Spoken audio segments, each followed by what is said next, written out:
Yeah, look, that could happen.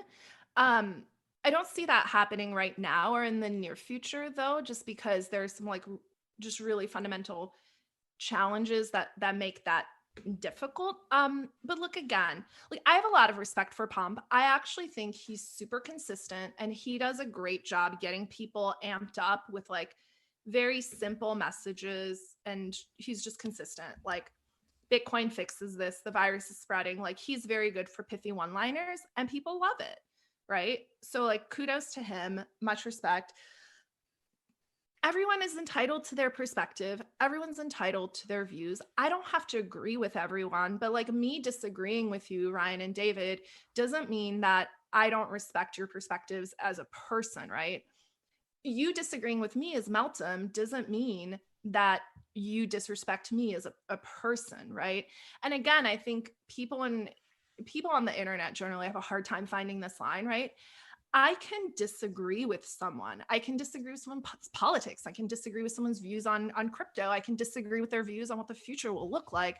But it doesn't mean that I deny that person the right to believe what they believe, right? Like we are not judge, jury, or executioner. The whole point of cryptocurrencies is permissionless financial innovation. And so to me, what's so ridiculous is how statist people will be. They're like, oh my God, you rug pulled, like called the SEC. I'm like, why are you here? Why are you here trying to be judge, jury, and executioner? You can't say out one side of your mouth, we want to be permissionless financial innovation, and then in the very same breath, like call for financial regulation. Those are two ideologically incompatible views. And I don't think people recognize their own hypocrisy. I recognize my own hypocrisy. I have a lot of incompatible worldviews, but I recognize them and I work on them and I try to understand how I arrive at a place where like my worldview can be more consistent and make sense. But I think a lot of people just never take a step back and ask themselves, like, does what I am saying actually make sense?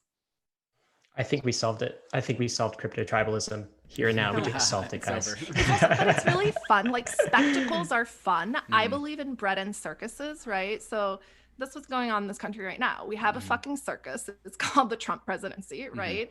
And we have bread. They're just going to give money to people. Like bread and circuses are a great way to keep the population from knowing what's actually going on. And over time, the spectacles will just get bigger.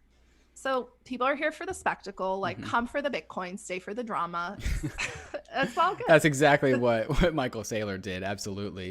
So Meltem, like Bitcoin is pushing up on 19,000. Like the all-time highs are in sight. Meanwhile, over the last 3 years, the industry has built out the infrastructure that is going to make it really, really easy for institutions to access Bitcoin, right? Like back in 2017, that didn't exist. It was hard for an institution to... But wait, hold on. Before we go down, why do we care about institutions? I really want to stop talking about like white boomer dudes buying Bitcoin. Like, what should I use? They have a lot of money though.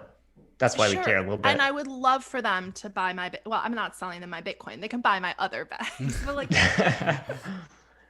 I don't understand the obsession with institutions because what people are saying is it would be really cool if like Ray Dalio bought Bitcoin and then took Bitcoin and put it in a vault at BNY Mellon and got a little paper receipt for it.